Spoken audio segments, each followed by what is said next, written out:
తెలంగాణ జై తెలంగాణ. ఈరోజు శాసన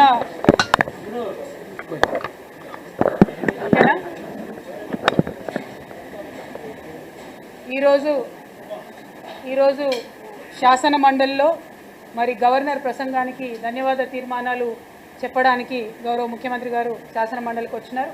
మరి వారు వచ్చినటువంటి సందర్భంలో మేము డిమాండ్ చేసినాం, మీరు కేసీఆర్ గారి పట్ల ప్రయోగించినటువంటి భాషను యావన్ తెలంగాణ సమాజం కూడా ఇవాళ వ్యతిరేకిస్తున్నది కాబట్టి మీరు క్షమాపణ చెప్పండి, ఆ తర్వాతనే మీరు మాట్లాడండి అని మేము డిమాండ్ చేయడం జరిగింది.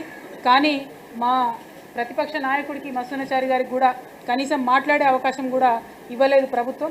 ఈ యొక్క వివక్షను మేము గమనిస్తూ ఉన్నాం, తెలంగాణ ప్రజలు కూడా గమనిస్తూ ఉన్నారు. మీ అందరికీ తెలుసు, భారతదేశంలో బలంగా మనం కర్మ సిద్ధాంతాన్ని నమ్మేటటువంటి వాళ్ళం. మనం ఏది చేస్తామో అది మనకు వాపసు వస్తుందట.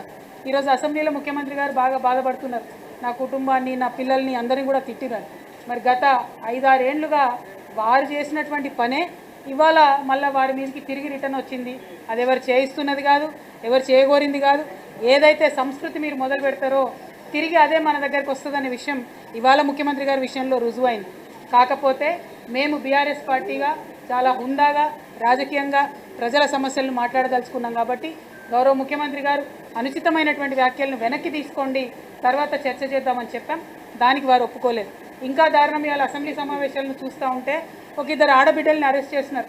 సరే, వాళ్ళు తప్పు చేసి ఉండొచ్చు, వాళ్ళు జర్నలిస్టిక్ విలువలు పాటించకపోవచ్చు, కానీ పదే పదే ముఖ్యమంత్రి గారు ఎవరైనా సరే నేను బట్టలు ఊడదీసి వాళ్ళను బజార్లో ఊరేగిస్తాననేటటువంటి మాటలు మాట్లాడిన ఈ రోజు నిజంగా కూడా ఒక బ్లాక్ డే తెలంగాణ చరిత్రలో అని చెప్పి మనము అనక తప్పదు.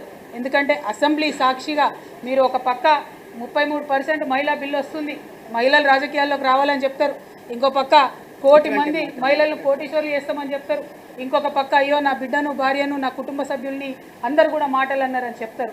అనుకుంటూనే మీరు ప్రయోగిస్తున్నటువంటి మాట నిజంగా చాలా మీ హుందాతనానికి సరిపోయేది కాదు. యథా రాజా తదా ప్రజ అని అంటారు.